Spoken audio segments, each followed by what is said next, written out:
사랑합니다, 행복님. 오늘도 찾아주셔서 감사합니다. 여러분, 혹시 이런 경험 해보신 적 있나요?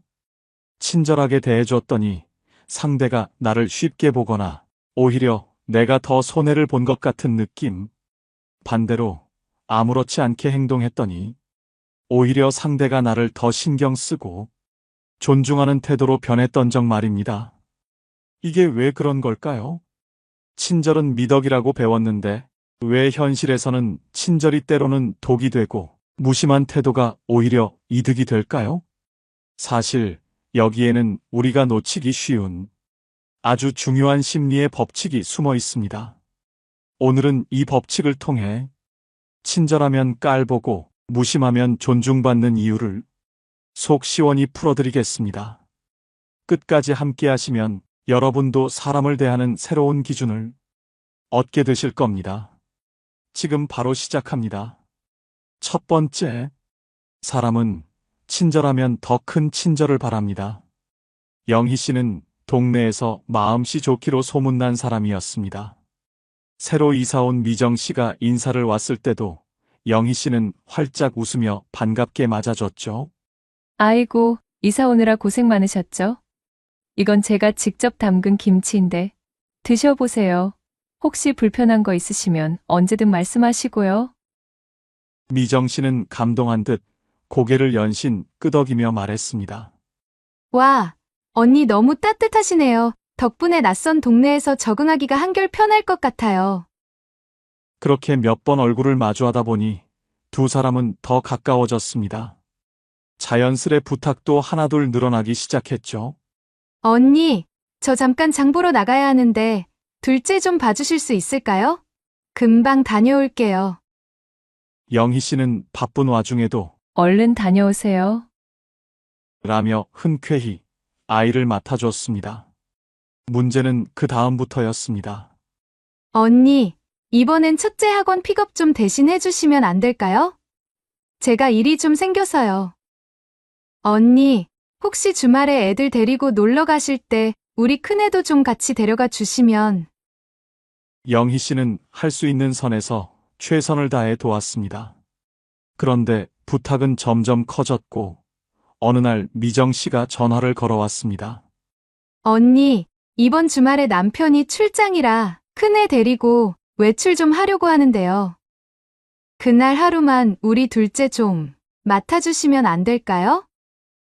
이번엔 정말 난처한 영희 씨가 어렵게 말했습니다. 미안한데 이번엔 좀 힘들 것 같아. 주말에 약속이 있어서. 그런데 미정 씨의 반응은 뜻밖이었습니다. 아, 언니가 요즘 많이 바쁘시긴 하겠죠. 근데 언니 아니면 제가 누구한테 부탁해요? 언니도 저한테 정 많이 주셨는데 사실 조금 서운하네요. 순간 영희 씨는 머리가 띵해졌습니다. 분명 마음에서 우러나 도운 건데 이젠 친절이 권리처럼 느껴지는 이 상황이 낯설고 불편했습니다. 미정 씨의 태도 변화는 심리학에서 말하는 기대의 확증 편향의 대표적 사례입니다. 그 사람은 처음 받은 호의를 기준으로 이 사람이 앞으로도 계속 이렇게 해줄 것이다라는 기대를 만듭니다. 처음엔 작은 친절이 고마움으로 돌아오지만 시간이 지나면 당연한 권리처럼 여겨지죠. 여기서 문제가 생깁니다. 한번 높아진 기대를 충족하지 못하면 상대는 고마움 대신 실망이나 서운함을 느끼게 됩니다. 특히 친절을 베푸는 사람의 사정은 중요하지 않고 왜 예전처럼 해주지 않지라는 생각만 남게 됩니다. 이런 심리는 우리 사회 곳곳에서 볼 수 있습니다. 예를 들어 회사에서 누군가 자주 도와줬다면 그 도움은 어느새 그 사람의 역할로 간주됩니다. 그런데 갑자기 도움을 거절하면 사람들은 왜 갑자기 변했지? 라고 생각하며 불만을 가지게 되죠. 결국 친절은 양날의 검이 될 수 있습니다. 상대에게 도움을 줄수록 기대는 높아지고 그 기대를 충족시키지 못하면 오히려 관계에 균열이 생기기도 합니다. 그래서 심리학자들은 말합니다. 친절도 전략적으로 사용하라. 즉, 친절이 당연한 기준으로 자리 잡기 전에 적절히 거리 두기를 하고 상대 스스로 해결할 기회를 주는 것이 중요합니다. 타산 정약용은 이렇게 말했습니다. 모든 도움에는 한계가 있어야 하며 그렇지 않으면 도리어 미움을 받는다. 진정한 친절은 내가 지치지 않고 상대가 부담을 느끼지 않을 때 더 빛납니다. 친절은 우리 마음속 가장 아름다운 빛입니다. 하지만 그 빛이 너무 밝으면 때로는 내 마음을 태울 수도 있습니다. 그러니 그 빛을 당신 자신에게도 비춰주세요. 두 번째, 무심한 태도는 자존감을 지킵니다. 재현 씨는 친구들 사이에서 항상 일 잘하는 사람으로 통했습니다. 어디 놀러 갈 때마다 차를 제공하는 것도, 숙소를 예약하는 것도, 심지어 놀거리까지 완벽히 준비하는 일도 그의 몫이었죠. 재현아, 너가 워낙 깔끔하게 준비하잖아. 이번에도 네가 맡아줘. 네가 제일 여유 있잖아. 너 아니면 누가 해? 처음엔 친구들을 위해 하는 일이 즐거웠습니다. 하지만 시간이 지날수록 이상한 기분이 들기 시작했습니다. 친구들은 고마워하기는커녕 그의 배려를 당연하게 여기는 듯 보였죠. 결정적인 사건은 여행을 준비하던 어느 날 벌어졌습니다. 재현아, 이번에도 차는 네가 끌고 가는 거지? 숙소는 네가 잘 알아보니까 맡아줘. 그날따라 이상하게 마음이 무거웠던 재현 씨는 차분히 대답했습니다. 이번엔 내가 그냥 손님으로만 갈게. 차는 다른 사람이 가져오고 숙소는 네가 예약해보면 어때? 친구들은 당황한 표정으로 되물었습니다. 너답지 않게 왜 그래? 너 항상 다 알아서 해주더니 갑자기 왜 이래? 재현 씨는 웃으며 말했습니다. 늘 내가 했으니까 이번에도 해야 한다는 법은 없잖아. 이번엔 네가 해보면 좋을 것 같아. 너도 잘할 수 있을 거야. 놀랍게도 그 이후 친구들의 태도가 달라졌습니다. 다음 모임에서 먼저 나선 친구가 이렇게 말했습니다. 이번엔 내가 알아볼게, 재현아. 너가 그동안 너무 많이 했더라. 이제 좀 편하게 있어. 무심한 태도는 관계를 망치는 것처럼 보이지만 사실은 반대입니다. 무심함은 자존감을 지키는 방패이자 관계를 건강하게 만드는 비법입니다. 여기에는 재미있는 심리가 숨어 있습니다. 사람들이 말하는 배려는 사실 어떤 경우에는 내가 더 편해지고 싶어서 당신이 희생해줘라는 메시지와 다를 게 없습니다. 이럴 때 내가 지나치게 배려하면 상대는 점점 더 많은 걸 당연하게 요구하죠. 이 과정에서 내가 스스로를 잃어버리면 자존감은 추락하고 결국 나 왜 이렇게 불편하지? 라는 질문을 던지게 됩니다. 그런데 무심한 태도가 등장하면 상황은 180도 달라집니다. 심리학에서는 이를 관계의 반발 효과라고 부릅니다. 내가 한 발짝 물러서고 과잉 배려를 멈추면 상대는 갑자기 이런 생각을 하게 되죠. 어라? 이 사람 왜 이러지? 내가 뭘 잘못했나? 그제야 상대는 나의 가치를 다시 평가하게 됩니다. 재미있는 실험도 있습니다. 연구자들은 사람들이 도움 요청을 거절했을 때의 반응을 살펴봤는데 대부분 거절한 사람은 이렇게 말했습니다. 처음엔 좀 불편했는데 오히려 상대가 나를 더 신경 쓰고 존중하는 걸 느꼈어요. 그러니까 무심함은 단순히 나를 지키는 행동이 아니라 상대방이 나를 가볍게 보지 못하게 만드는 강력한 전략입니다. 무심함은 차가움이 아닙니다. 무심함은 내가 여기까지는 할 수 있지만 그 이상은 나도 소중히 지킬게 라고 말하는 방식입니다. 그 태도가 결국 관계를 더 단단하게, 나를 더 당당하게 만들어줍니다. 퇴계 이황은 이렇게 말했습니다. 나를 바로 세우면 세상도 나를 바로 세운다. 스스로를 존중하지 않는다면 그 누구도 당신을 존중하지 않습니다.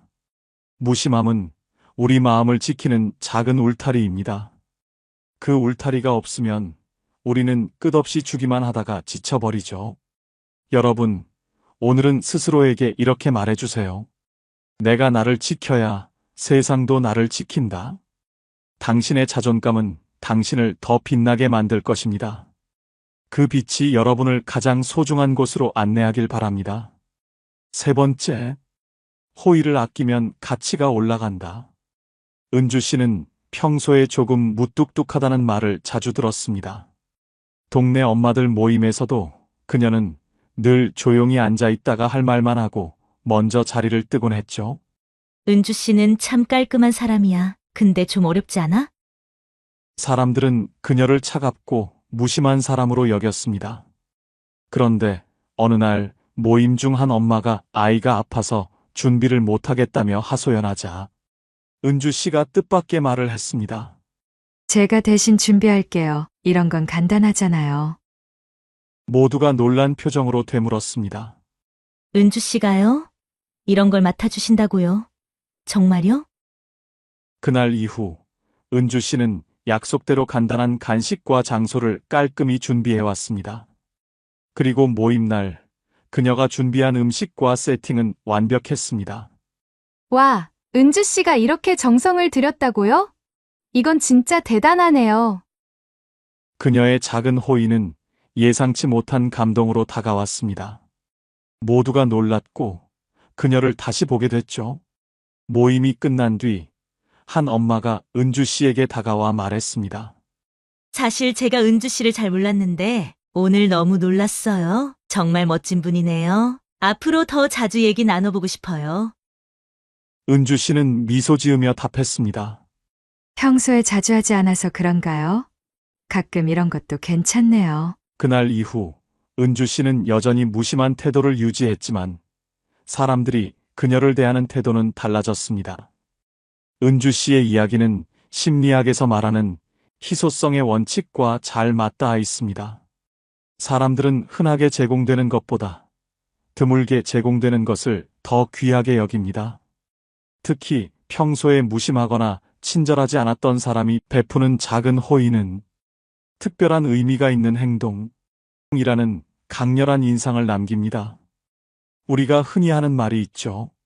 10번 잘하다가 한 번 못하면 잔소리를 듣지만 10번 못하다가 한 번 잘하면 칭찬을 듣는다. 이처럼 드문 호의는 그 가치와 감동을 배가시킵니다. 흥미로운 점은 호의를 아끼는 것이 관계를 단절하는 것이 아니라 오히려 상대에게 나의 진정성을 더 크게 느끼게 한다는 겁니다. 호의는 많이 베푸는 것보다 언제, 어떻게 베푸느냐가 중요합니다. 율곡 이인은 이렇게 말했습니다. 드문 은혜는 2배의 감동을 남긴다. 적절한 순간의 호의는 더 깊은 여운과 진정한 감사를 남깁니다. 호의는 우리의 마음에서 우러나는 따뜻한 빛과 같습니다. 그 빛이 너무 자주 비추면 사람들은 그 따뜻함을 잊어버릴지도 모릅니다. 하지만 필요한 순간에만 비추면 그 빛은 더 오래 기억되고 깊게 스며듭니다. 여러분의 호의가 누군가에게 큰 위로가 되고 그 감사가 다시 여러분을 더 빛나게 하는 순간이 오기를 바랍니다. 그리고 그 따뜻함이 여러분 자신에게도 선물이 되길 바랍니다. 네 번째, 무심하면 상대는 더 의식한다. 정민 씨는 회사 회식 자리에서 늘 조용히 구석에 앉아 있는 사람이었습니다. 다른 사람들과 어울려 농담을 나누거나 적극적으로 대화에 참여하지 않고 주로 고개를 끄덕이며 분위기를 지켜보는 쪽이었죠. 정민 씨는 참 무심한 사람이야. 별로 우리랑 어울릴 생각 없는 것 같아. 동료들은 그렇게 말했지만 정민 씨는 별로 개의치 않았습니다. 그런데 회식이 끝날 무렵 한 동료가 갑자기 이렇게 물었습니다. 정민 씨, 회식 자리에서 한마디도 안 하던데 우리랑 있는 게 재미없어요? 정민 씨는 웃으며 대답했습니다. 아니요. 그냥 여러분 이야기 듣는 게 더 재밌더라고요. 굳이 제가 끼어들 필요가 없어서요. 그 말을 들은 동료들은 오히려 더 관심을 보이기 시작했습니다. 그럼 정민 씨는 우리가 무슨 얘기했는지 다 듣고 있었던 거예요? 어땠어요? 이상하지 않았어요? 우리 중에 누가 제일 웃겼어요? 솔직히 말해봐요. 정민 씨의 무심한 태도는 오히려 동료들에게 궁금증을 불러일으켰습니다. 활발한 사람들이 자신을 어필하려는 자리에서 아무 말 없이 조용히 있는 정민 씨는 저 사람은 우리를 어떻게 보고 있을까? 라는 생각을 상대방에게 심어주었죠. 이후에도 회식 자리에서 동료들은 자꾸 정민 씨에게 말을 걸며 이런 질문을 던졌습니다. 정민 씨, 이런 자리 불편한 거 아니죠? 가끔은 본인 생각도 얘기해봐요. 다들 정민 씨가 조용해서 더 신경 쓰는 것 같아요. 솔직히 우리한테 실망한 건 아니죠? 정민 씨의 경험은 심리학에서 말하는 사회적 비교 이론과 깊은 관련이 있습니다. 그 사람은 자신을 평가할 기준이 필요할 때 무심한 상대방의 반응에 더 민감하게 반응하는 경향이 있습니다. 많은 사람들이 자신의 존재를 드러내고 어필하려는 자리에서 조용히 있는 사람은 오히려 더 강한 존재감을 드러냅니다. 무심한 태도는 상대에게 이 사람이 나를 평가하고 있다는 긴장감을 불러일으킵니다. 그 긴장감 속에서 상대는 스스로의 행동을 되돌아보고 더 잘 보이려 노력하거나 자신의 행동을 의식하게 됩니다. 결국 무심함은 단순히 말이 없고 행동하지 않는 것이 아니라 상대방의 생각과 행동을 더 신경 쓰게 만드는 강력한 심리적 장치로 작용합니다. 흥미로운 점은 이런 무심함이 대화나 관계를 단절시키는 것이 아니라 오히려 상대방이 스스로를 돌아보고 나와의 관계를 더 진지하게 생각하게 만든다는 것입니다. 율곡 이인은 이렇게 말했습니다. 행동하지 않음으로써 사람을 움직이게 하라. 무심함은 때로 가장 강렬한 메시지를 전달하는 방식이 됩니다. 무심함은 단순히 관심을 끊는 것이 아닙니다. 그것은 상대가 스스로를 돌아보고 더 나은 모습으로 변화하도록 돕는 힘입니다. 오늘은 조용히 한 발 물러서 보세요. 그 무심함이 당신의 관계에 새로운 빛을 비출 것입니다. 5번째, 가벼운 친절은 신뢰, 과도한 친절은 의심을 부른다. 수민 씨는 늘 주변 사람들에게 참 좋은 사람이라는 말을 듣는 사람이었습니다. 누군가 어려움을 이야기하면 곧장 나서서 돕고 자신이 가진 것을 아낌없이 나누곤 했죠. 수민 씨 같은 사람은 복 받을 거예요. 이렇게 잘 도와주는 사람이 또 있을까요? 이런 말을 들을 때마다 수민 씨는 뿌듯했지만 시간이 지나면서 이상한 일이 벌어졌습니다. 가까운 친구였던 영희 씨가 어느 날 뜬금없이 이렇게 말했거든요. 수민아, 솔직히 네가 나한테 이렇게까지 잘해주는 이유가 뭐야? 혹시 나중에 부탁할 게 있어서 그러는 거 아니야? 순간 수민 씨는 큰 충격을 받았습니다. 부탁이라니? 그런 건 전혀 생각도 안 했어. 그냥 네가 힘들어 보여서 도와준 건데. 하지만 영희 씨는 여전히 의아한 표정으로 말했습니다. 글쎄, 요즘 너처럼 과하게 잘해주는 사람 보면 솔직히 조금 의심하게 되더라. 그 후로도 주변 사람들의 태도는 조금씩 달라졌습니다. 수민 씨가 베푼 호의가 더 이상 순수하게 받아들여지지 않고 때로는 부담스럽게 여겨지거나 심지어 속셈이 있는 것처럼 오해받기 시작했습니다. 수민 씨는 속으로 생각했습니다. 내가 이렇게까지 잘해줬는데 왜 사람들이 나를 불편해하거나 의심하지? 어느 날 한 지인이 조심스럽게 말했습니다. 수민 씨, 가끔은 조금만 도와줘도 충분해요.